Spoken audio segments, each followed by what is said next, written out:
जितने भी मैं आज इश्यूज को पढ़ता हूँ, लोगों की सुनता हूँ, ये वो इश्यूज हैं, मतलब ये वो झगड़े हैं, ये वो बचाएं हैं जिनसे पति पत्नी या रिलेशनशिप में दोनों साथी अलग हो रहे हैं या उनकी लाइफ दिक्कत दे रही है।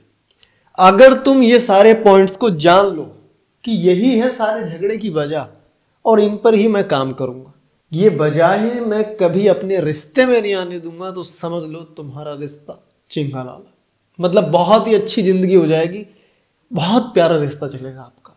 ठीक है, तो ये कुछ मैंने लिख लिए हैं जो मेन है। होते तो बहुत सारी वजहें हैं पर सारी इनसे ही निकल के होती है, कोई और भी वजह रहेगी तो होगी इससे। सबसे पहला इशू मैं तुम्हें बता देता हूं, कम्युनिकेशन प्रॉब्लम का।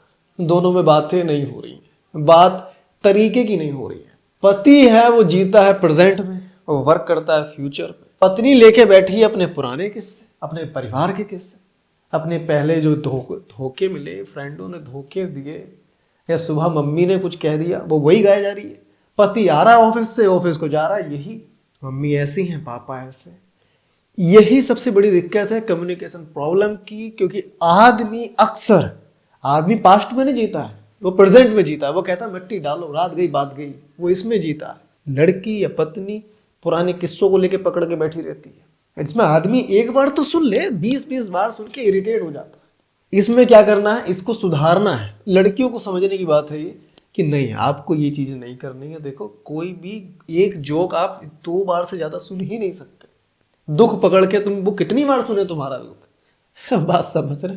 थोड़ा सा तुम्हें समझने की ज़रूरत है और आदमियों को ये समझने की ज़रूरत है कि भाई ठीक है, वो सुना के चुपचाप हो जाएगी। अच्छा, तुम कुछ बोलते नहीं होगे। अगर आदमी के पास कोई टॉपिक है बात करने का तो पत्नी पुराने किस्से ना उठाए। अक्सर देखा गया है पत्नी पुराने किस्से, पुराने दुख तभी निकालती है उठा के जब आदमी कम बात करता है। बात करने के लिए बात ही नहीं है, पति पे है नहीं कुछ, वो काम में बिजी, तो वो पुराने किस्से। तो तुम्हें भी थोड़ा सा बात करनी है और तुम्हें थोड़े पुराने किस्से काम कर रहे हैं। ठीक है। दूसरा जो मुद्दा आता है वो आता है ट्रस्ट इशू का। एक बार करा हुआ कोई ऐसा काम, चाहे तुम किसी लड़की से बात की हो या लड़की ने किसी लड़के से बात की हो, ट्रस्ट इशू अगर एक बार आ गया तुम्हारे रिलेशनशिप, खत्म है। चल जाएगा रिश्ता, माफ कर देगा, दोनों साथ रह लोगे, लेकिन वो प्यार, वो इज्जत और वो तुम्हारी पोजीशन दोबारा कभी जिंदगी में नहीं बन सकती जो पहले थी। कभी भी झगड़ा होगा वो यही कहेगा या वो यही कहेगी तुम तो ऐसे हो, उसको भुलाया नहीं जा सकता। बेहतर होगा, मेरी सलाह है, कभी भी रिश्तों में धोखेधाड़ी ना करें, इतनी सी भी ना करें, इतनी सी भी बता रहा हूं तुम्हें। तीसरा है लैक ऑफ इंटीमेसी। तुम लोग क्या समझते हो वैसे कि ये तो मन है जी हमारा, ये तो प्यार है जी, ये तो भावनाएं है जी। नहीं, ये बुनियाद है पति पत्नी के रिश्ते की। ये नहीं तो रिश्ता नहीं, रिश्ता कहीं और, जहां ये ध्यान रख लेना। बहुत से ऐसे रिश्ते हैं, बहुत से ऐसे व्यक्ति हैं जो नई रुचि रखते हैं, पर इतना ध्यान रख लेना, तुम्हारी रुचि नहीं है, मैटर नहीं करता, पार्टनर की रुचि है, ये मैटर करता है। तुम दोनों को एक दूसरे के साथ एक नीड समझ के करना चाहिए कि ये इसकी नीड है। ठीक है, बात समझ रहे हैं। अगर आपकी रुचि नहीं है तो, क्योंकि ये इच्छा भावना, ये जब चीज़ें मैटर नहीं करती हैं इसमें, ये तो खाली कहने की बातें हैं।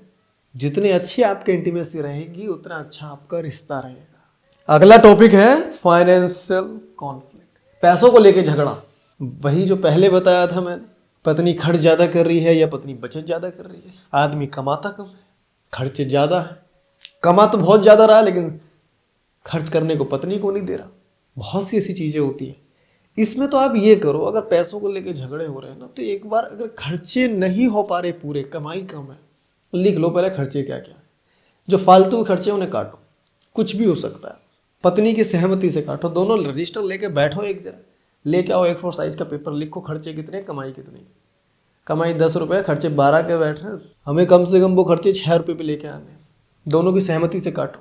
खर्चे वो कर रही है, तुम भी करते होंगे, अपने भी काटो, पर इस झगड़े को सुलझाओ। बात समझे। अगला है, तुम दोनों के जीवन के गोल्स ही अलग है। उसका गोल है, पति का आपके बच्चे करके मैं तो लाइफ सेटल करूंगा, गृहस्थी बढ़ाऊंगा। पत्नी का गोल है बच्चे बच्चे होते रहेंगे, पहले हम दोनों में से एक अधिकारी बन जाए, हम दोनों पढ़ाई लिखाई करें। देखो, हर आदमी की अपनी सोच है, पर थोड़ी सी समझने वाली बात यह है यहाँ पे कि पढ़ाई भी एक उम्र से होती है। अगर आपकी उम्र, आप लेडी हो 28-30 हो गई है या लड़के हो, ये गृहस्थी बढ़ाने का टाइम है। अगर तुम 32-33 तक कोई नौकरी भी पा रहे हो तो फैमिली कहाँ बढ़ रही है तुम्हारी। बाकी अपनी अपनी चॉइसेस होती हैं। तुम्हारा पार्टनर, देखो मेरे विचार आपसे मिले ना मिले, आपके पार्टनर के मिल जाने चाहिए। अगर वो राजी है पढ़ाने को तो पढ़ाओ, क्या दिक्कत है। दोनों के मिल जाने चाहिए, क्योंकि झगड़ा तुम दोनों में होगा, मुझसे क्या ही झगड़ा होगा। अगला है और बहुत ही इंपॉर्टेंट पॉइंट है कि इसको ध्यान से सुन लेना, वो किस्से, वो पास्ट के किस्से जो सुलझे ना। लड़कियों को खास करके सलाह है मेरी, देखिए या तो अपने पास्ट के बारे में बिल्कुल भी मत बताइए, और यह बता दीजिए। ऐसा ना हो कि 4 साल रिश्ता चला, 5वें साल में तुम बता रहे हो यार आपसे पहले एक ऐसा ऐसा मैंने कांड कर दिया था। लड़कियों की यही दिक्कत है, वो प्यार में जब आ जाती है पति के इतने ज्यादा तो सारा सच बोल देंगी। अरे क्यों, तुम ऐसा करती क्यों। तुम दोनों के बीच में आज जो प्यार डेवलप हुआ है उसकी बुनियाद है विश्वास। वो बातें जो तुमने कही और उसको सच मान दिया उस व्यक्ति ने कि मेरा कोई पास्ट नहीं था, उसने सच माना, आपको प्यार कर लिया। अब आप बता रही हो कि पास्ट था, तो रिश्ता तो खतरनाक हो जाएगा ना। अपने पास्ट के रिश्ते या तो शादी होते ही दफना दो, या शादी होने से पहले खोल दो। रिश्ता बनना होगा तो बनेगा, ये ध्यान रख लेना। एक बार आपने जो कह दिया वो शब्द आपके बदले नहीं, वरना विश्वास रहेगा ही। क्योंकि आपने पहले कहा बिल्कुल नहीं था, बाद में कह दिया एक था, पति के दिमाग में यही रहेगा। अरे 5-6 भी होंगे, ये अब क्या भरोसा करूं इसका। जो झूठ बोल के इतना अच्छा रह सकती है उसका क्या भरोसा। ये लड़के का भी हो सकता है ये चीज, ध्यान रखना। अगला है टाइम मैनेजमेंट। मतलब देखो, कोई भी पार्टनर अगर एक दूसरे को समय नहीं देगा ना तो भी झगड़े होंगे ही होंगे। तुम औरत को समझते क्या हो, मतलब वो घर में है तो बस ठीक है, उसका काम ये है घर में खाना बनाना, मम्मी से बात करना। शादी तुमसे की है, टाइम देना बहुत ज़रूरी है उसे। तुम्हारे कितने काम हैं, अपने बॉस के पास भी तो जाते हो ना। अब कहोगे वो तो रोटी दे रहा है, बना कौन रहा है। रोटी देने वाले को तो तुम टाइम दे रहे हो 8 घंटे, बनाने वाले को भी तो दो। टाइम देना बहुत ज़रूरी है। टाइम ना मिलने की वजह से ही पार्टनर एक दूसरी जगह जाते हैं, टाइम ना मिलने की वजह से ही तलाक होते हैं, टाइम ना मिलने की वजह से ही घर में झगड़े इतने ज़्यादा हो जाते हैं कि तुम अपना सुकून भरा टाइम भी, मान लो तुम 1 घंटा देते हो, वो भी तुम लड़ाई झगड़ों में बिता दोगे। ये तुम्हारी पहली प्रायोरिटी होनी चाहिए एक पति की, कि अपनी पत्नी को मना के मत दो 10 घंटे। 1 घंटा दे रहे हो ना, लेकिन वो ऐसा, तुम मत दो 10 घंटे, 1 घंटा दे रहे हो ना, लेकिन ऐसा दो वो 1 घंटा कि अगले दिन वो इंतजार में रहे उस घंटे के और खुश हो जाए, पूरे दिन का उसका सारा स्ट्रेस उतर जाए। ठीक, नमस्कार। मुझे यकीन है तुम्हें पसंद आया होगा, और ध्यान रखिएगा यही इश्यूज होते हैं। मैं नहीं चाहता तुम्हारा किसी का झगड़ा। ठीक, नमस्कार, अपना ध्यान रखिए।